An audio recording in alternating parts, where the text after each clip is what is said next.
what's the connection between how you were referred to Madeline? Madeline and I both had a massage therapist who was more than a massage therapist. She was a friend. And there was something that triggered her one day to say, you have to meet Madeline Reese. And the next thing I knew, she had it hooked up and we met. And what were your thoughts when you show up at Monarch Bank looking for a personal banker? So I'd never had a personal banker before, so that was a little different. I wasn't sure what to think, but it was such a pleasure to have someone who was able to just take over all your banking needs for you and take the worry away. So that was my introduction to personal banking. And we have a few businesses, but it was just never something that we considered that we needed a personal banker for. And when it comes to someone who's going to deal with your finances, there are a lot of issues there, issues of privacy, issues of trust. What was unique about Madeline in that regard? What was unique about her? I think that her overall personality, her overall commitment to her position, her overall commitment to her bank at that time and to her customer was probably the most unique.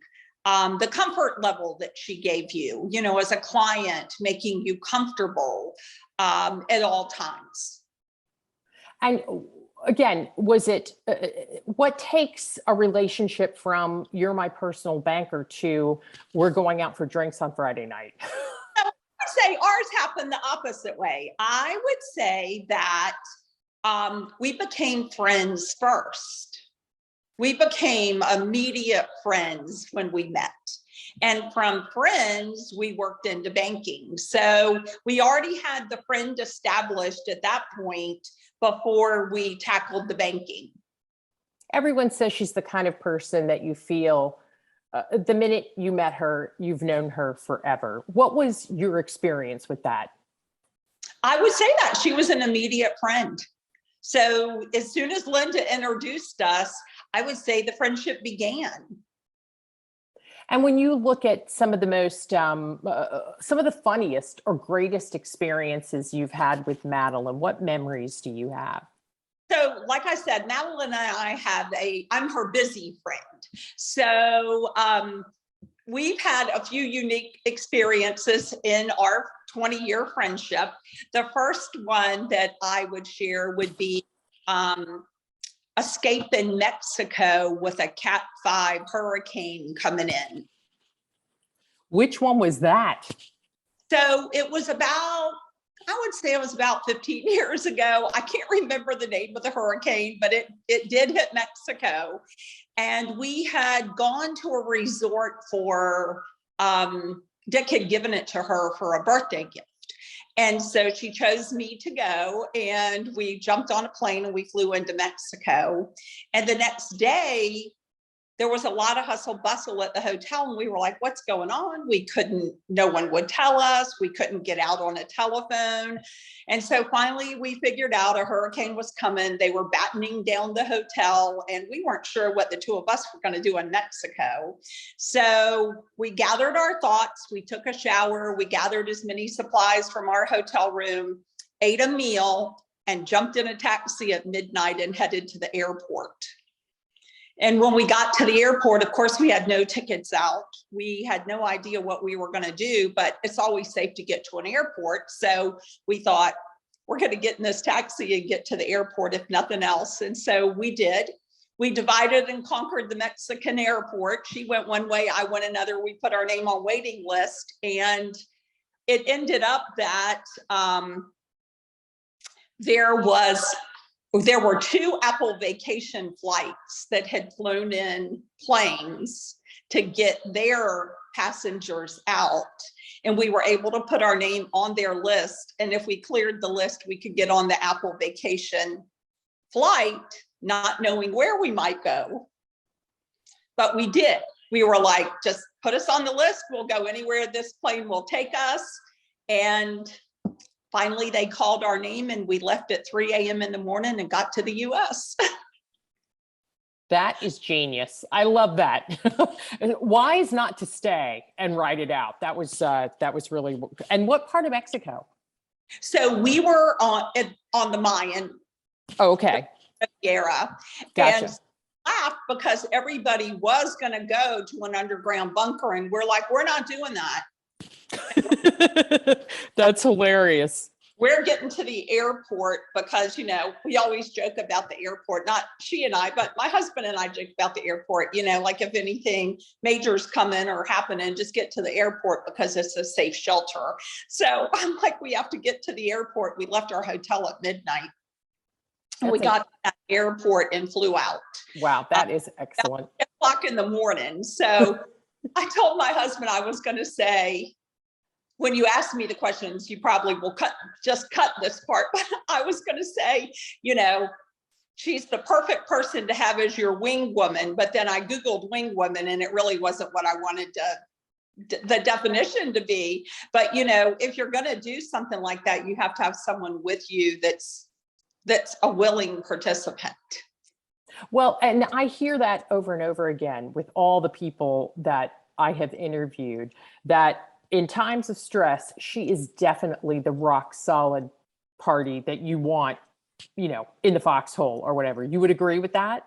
Or? I would agree with that. I would agree that she somehow is able to maintain, herself at all times, no matter what is going on around. Oh, that is such an important, vital thing. And I'm sure a lot of it is from the experiences that she had in her life. And you were there for one of the most difficult experiences when she lost her daughter, Alexis. Can you tell me a little bit about what that meant for her, and how she reacted to it, and what you learned from her, seeing her go through an experience like that? I would say that leading up to that, it was the best experience. I'm going to tell you the best experience of her life with Alexis. So Alexis had gotten into Hope House, and Madeline is a big proponent of Hope House. Alexis had gotten into Hope House, and through Hope House, they were able to provide Alexis with her own apartment in a group home setting. And so for the first time in Alexis's life, she could, live alone within this pod of apartments that there was always someone there, to care and to manage. So it was so special for Madeline that Alexis had, achieved that she made it into, the Hope House program, that she had this apartment. She took such great pride in getting the apartment perfect for Alexis and having everything in place before she brought Alexis for the first time. And, we went and we helped her do everything, get the apartment ready, and Alexis moved in, and it was such a beautiful experience. And Alexis had a little job. I can't remember the name of the company, but she had a little job that she worked, and she went to work one day and she had a seizure, and Madeline got the phone call. And I don't know how Madeline picked who to call, but she called a couple friends, and we dropped what we were doing and we headed to the hospital. And I always remember one of her other friends, that came also, we both showed up with food, because they were at the hospital. It was lunchtime, it was stressful. And so both of us showed up with, bags of food and drink. And so her other friend said, this is what Southern women do. They bring food. And so we stayed at the hospital with her, as much as we could. We were able to see Alexis, and she just was not going to come out of that seizure. So I think that, Alexis had decided that she was going to be an organ donor. And so, Madeline was faced with all of that. But you know what, just like everything else in Madeline's life, she picked up the pieces and she held herself together and made it through.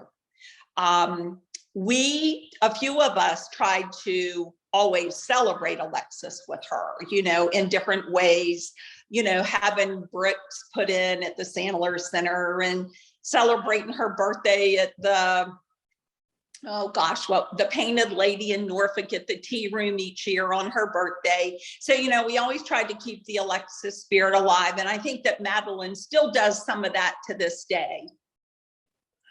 But it must have been so devastating because Alexis was her entire life. As Dick describes it, Alexis was her 24/7, just always on watch, always aware. And then just so suddenly this happened. Suddenly. And so I know on the outside, she was probably very tough.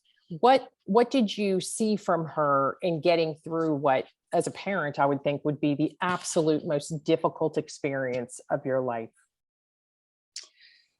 So you would see the struggle, you would see her wonder each day how she was going to do it, why it had to happen. The same thing that I would assume each of us as a parent would question. But again, she just did it with such grace that maybe if you didn't know her inner person, you might never even know the struggle that she was going through. That's what I say. Beautiful, beautiful.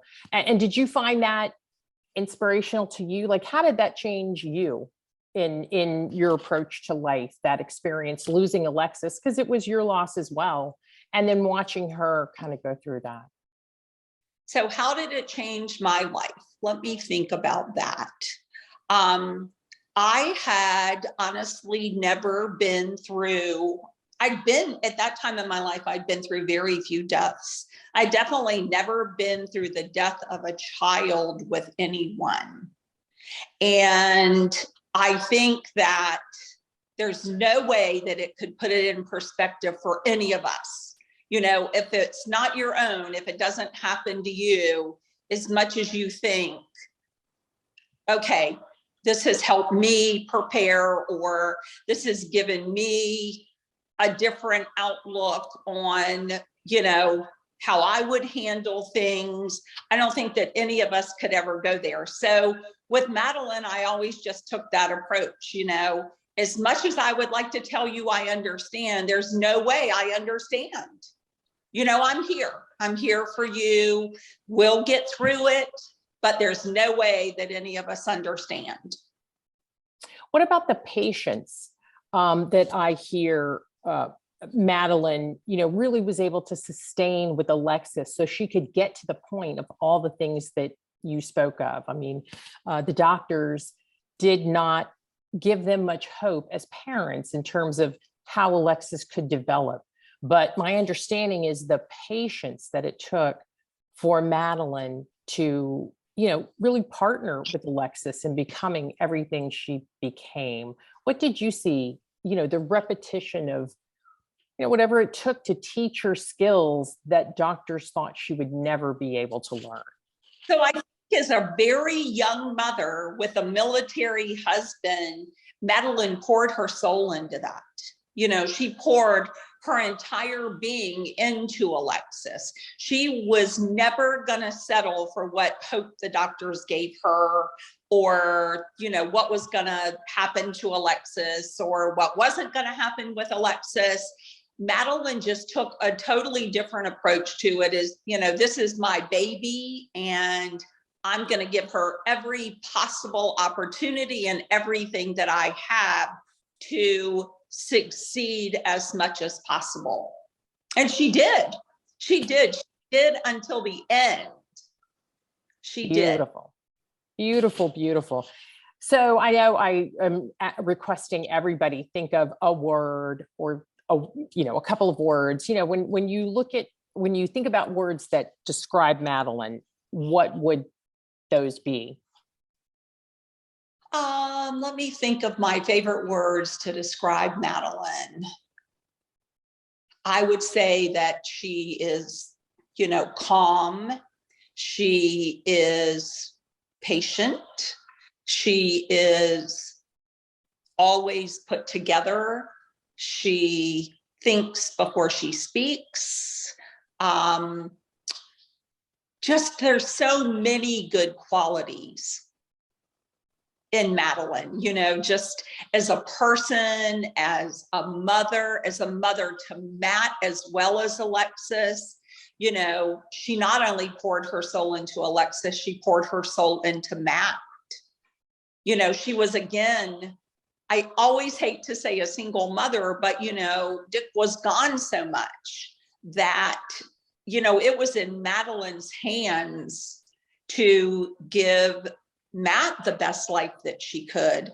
And she's that person. She's going to give it that 150%. And, you know, she's going to seek out the best, and she's going to make sure that the education is the best, that the life is the best, that they have everything that they could possibly need to succeed.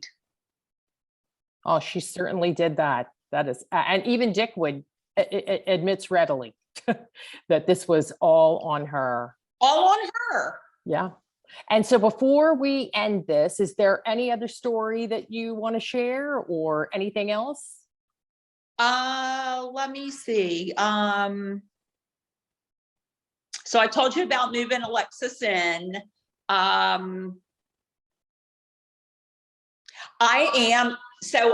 am not going to Madeline's birthday party because I'm very much into social distancing, and that's a very sad thing for me. But we have had lunch one-on-one, and that's what I feel good, you know, about doing. But I've celebrated many of Madeline's birthdays with her.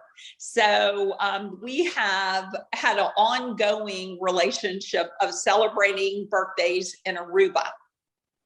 And I always say it's everything from breakfast mimosas, you know, to aloe and rum spa treatments, to dinner with your feet in the sand. But every birthday that we've ever celebrated has been special. It's never been a big birthday party, you know, like she's going to have this year. But I've had so many wonderful birthday celebrations with her that I would share that.